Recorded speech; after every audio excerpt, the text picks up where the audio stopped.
Una po sa ating mga balita, hinikayat ni Pangulong Aquino ang lahat ng opisyal ng barangay na maging non-partisan. Kaayon po ng isinusulong ng administrasyon na daang matuwid. Sinabi po ito ng Pangulong Aquino sa kanyang pagdalo sa 2015 National Assembly ng mga liga ng mga barangay sa Pilipinas. Ang ulat mula kay Rocky Ignacio. Kinilala ni Pangulo Aquino ang mahalagang kontribusyon ng mga opisyal ng barangay sa pagpapanatili ng peace and order sa komunidad pati na ang pagtiyak sa kaligtasan ng mga residente sa panahon ng emergency, bunsod ng kalamidad at sakuna. Pinangunahan ng Pangulo ang pagpaparangal sa Lupon Tagapamayapa Incentives at Hall of Fame Awards sa 2015 National Assembly ng Liga ng Barangay sa Pilipinas na ginanap sa Pasay City. Itinuring ng Pangulo ang mga kagawad ng barangay bilang frontliners sa mga taong nangangailangan. Bilang mga ama't ina ng inyong mga komunidad, kayo ang buhan ng lahat ng may problema. At kadalasan po yung problema, hindi naman kayo lumika, pero kayo unang takbuhan. Kayo unang hantungan ng kalinga ng pamahalaan.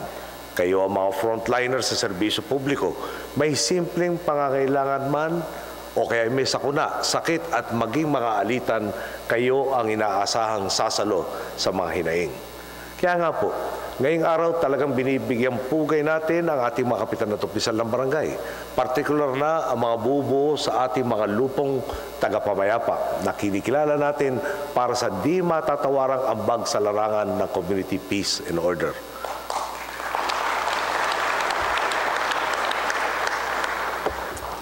Baka kala po nyo, porkit Pangulo ko, hindi ho naghahanap na katarungan. May tema na Building Strength for Continuity and Institutionalized Reforms. Ang Barangay San Vicente, Butuan City sa Region 13 pa rin ang tumanggap ng pagkilala sa loob ng 3 taon mula 2012 hanggang 2014. Layunin ng okasyon na palakasin pa ang kooperasyon ng lahat ng barangay at komunidad para sa epektibong pagkilos kontra kriminalidad at disaster management. Ang punto ko po rito, hindi ba't mas maganda ang problemang ito kaysa ang kawalan ng infrastruktura o kapos na pagsiservisyo dahil dinadala sa mali ang pondo ng taong bayan? Liti ko lang po, no? Pagdating sa Apayao, may pondo tayo kung tutuusin, pero hindi nakakayanin na ibaba yung pondo dahil hindi na nila magagamit sa lalabi natin panahon.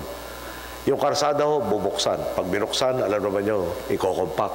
Para i-compact, 2 rainy season na kailangan tumakbo. No? So may iwan ho yung pondo raw, lalabas na naman underspending, idinala natin doon sa mga kagamit. Tandaan po natin, sa panahon ng ating sinundan, halos 1 dekada tayong lahat napabayaan. Ang sabi nga po ng isang kaibigan ko, di ko mapapatawad ang nauna sa iyo dahil sa halos 10 taon ng buhay ko na pwede namang umasenso ay nawala sa ilalim ng kanyang panunungkulan. At maniwalag naman na ang nawala hindi na natin magagawang wala na po yung 10 taong yan. Binigyan din ng Pangulo na ang pag-iral ng tuwid na pamahala ay nagresulta sa mabuting serbisyo publiko.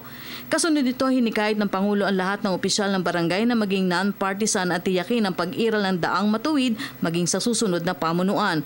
Ang Liga ng Barangay sa Pilipinas ay isang organisasyon na binubuo ng 42,000 barangay.